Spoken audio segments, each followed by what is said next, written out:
Welcome, food travelers. I'm Simon. And I'm Micah. We are home in Seattle, and in this episode, we are visiting a restaurant called Samara over on Sunset Hill, which is in the Ballard neighborhood. Micah, what do you think about it? I think it's a great location.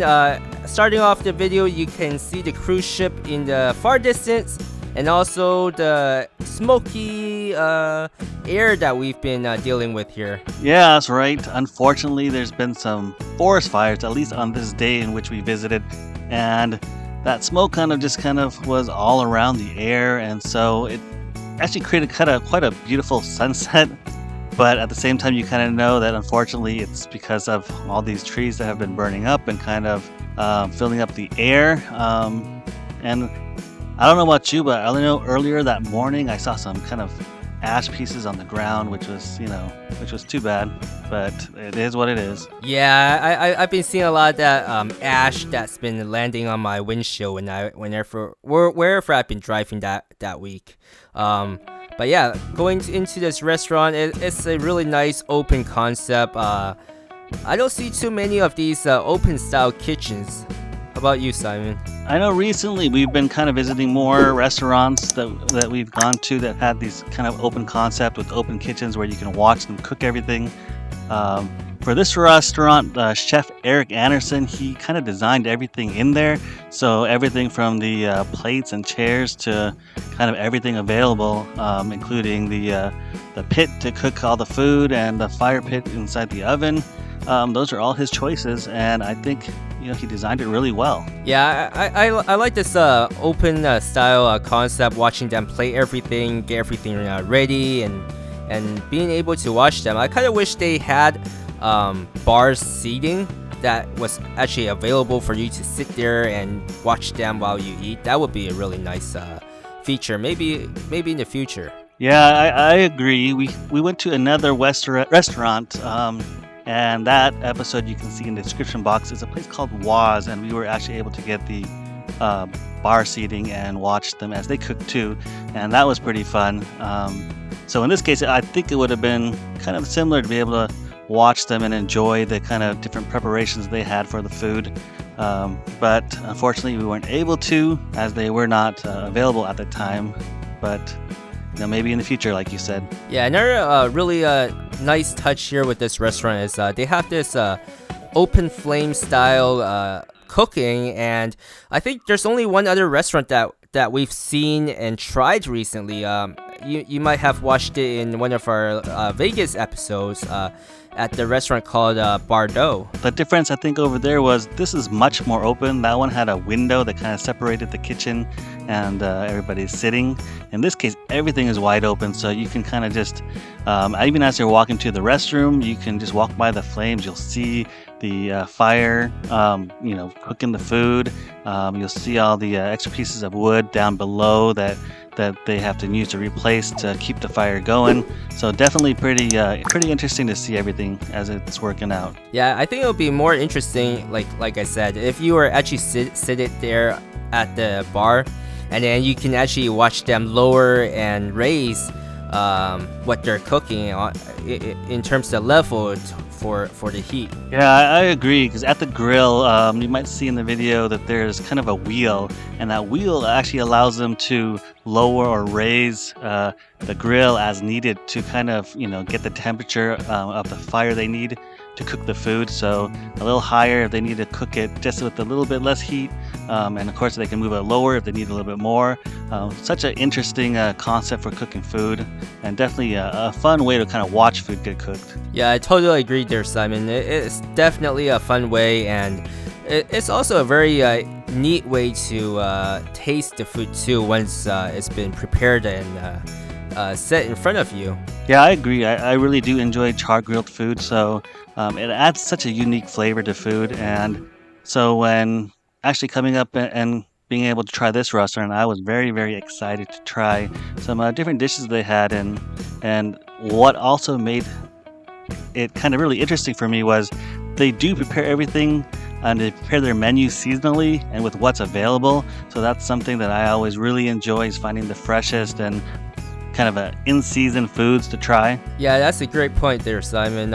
Yeah, besides what's in season, I noticed that in the menu they use a lot of local ingredients as well. Yeah, I know we had some conversations with the chef, and yes, he does really make a point to try to find as much local ingredients as possible.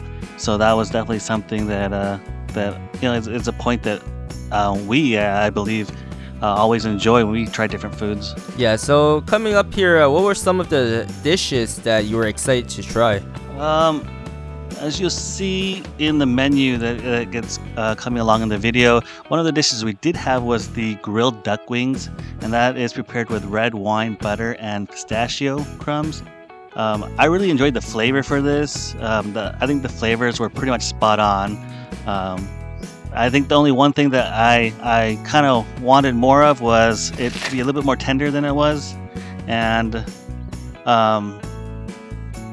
I don't want to take away from the dish itself because it tasted really good, but in terms of texture-wise, my own preference, I just want a little bit more tender.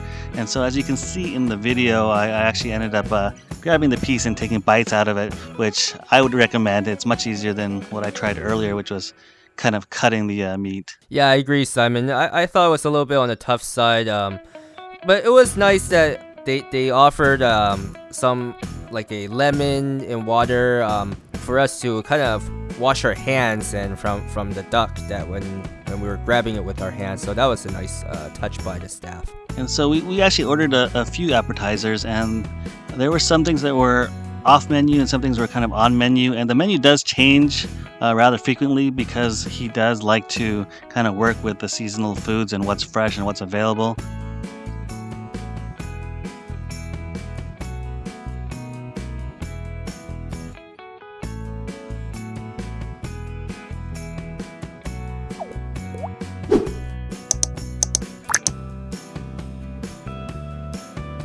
So here up in the video, you'll see that we ordered the Kumamoto oysters, and these are fresh oysters, and these are actually one of my favorite oysters.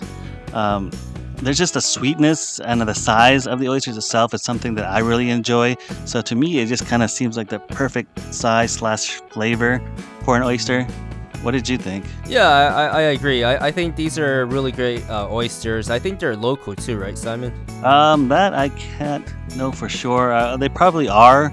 I know Kumamoto is a Japanese oyster, but I don't necessarily think these are imported from Japan. I think just the breed itself is from Japan.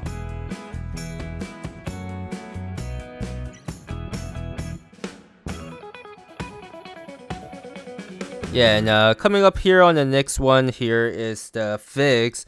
They're warmed figs with warmed mission figs with malted buckwheat, tomatillo, and cheese.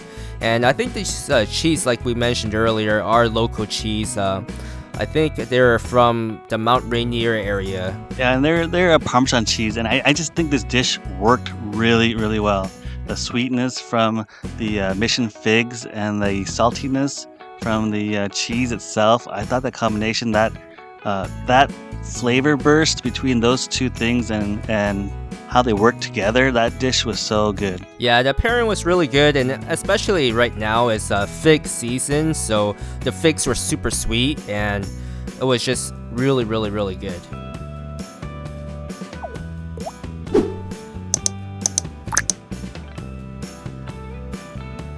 And then next to the entrees, I actually ordered the buttered Dungeness crab, and that comes with a hard rice cake and a kind of a blended tarragon as a side. And together, usually I'll try all the different pieces separately, and then I'll try it together to kind of get a good taste of how things are separate and then how well they go together.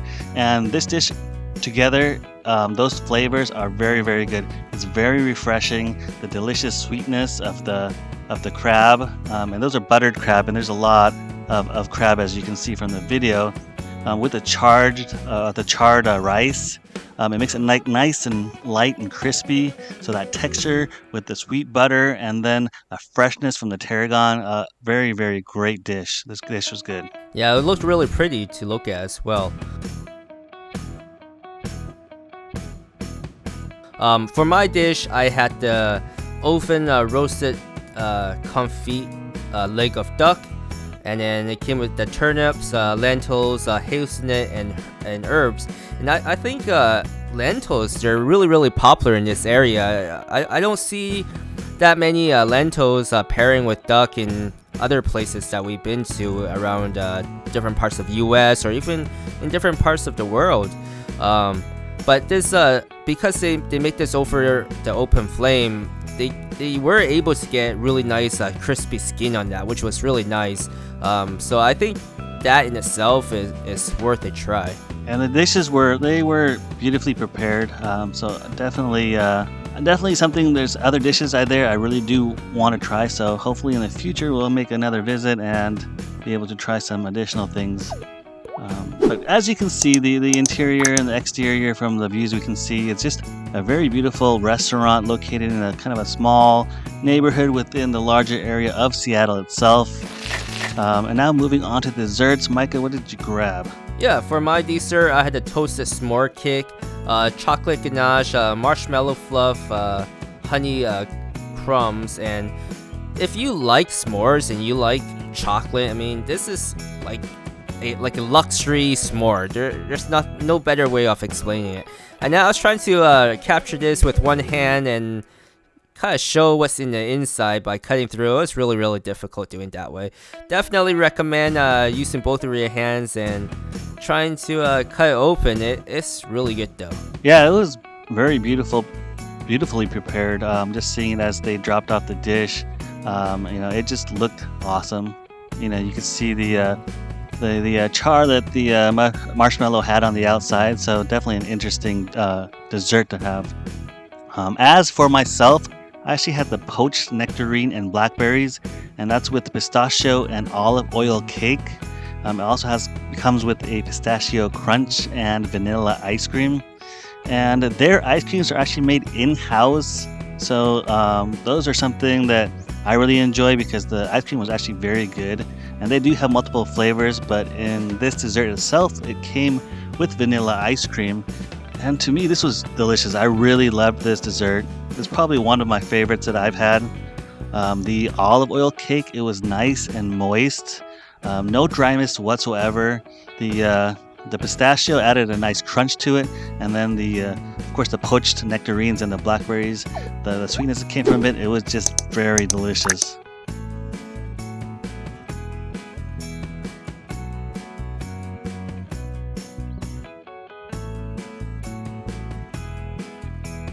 And to wrap up the episode are our notables for Samara. For our first notable is the poached nectarine and blackberry olive cake. This is a beautifully composed cake with a nice and a moist olive cake paired with poached sweet nectarines and blackberries with a great crunch from the pistachio. A wonderful dessert that definitely is recommended if you do come over and try Samara. And for the second notable here is the Mission Figs. I chose this dish because of the seasonal local ingredient and the really great pairing of the figs and the cheese. It's just a really great flavor there. Definitely give this one a try if it's available. And to support our channel, don't forget to hit like, subscribe, and hit the notification bell for the YouTube algorithm. And for more photos, follow us on Instagram. See you guys on the next episode.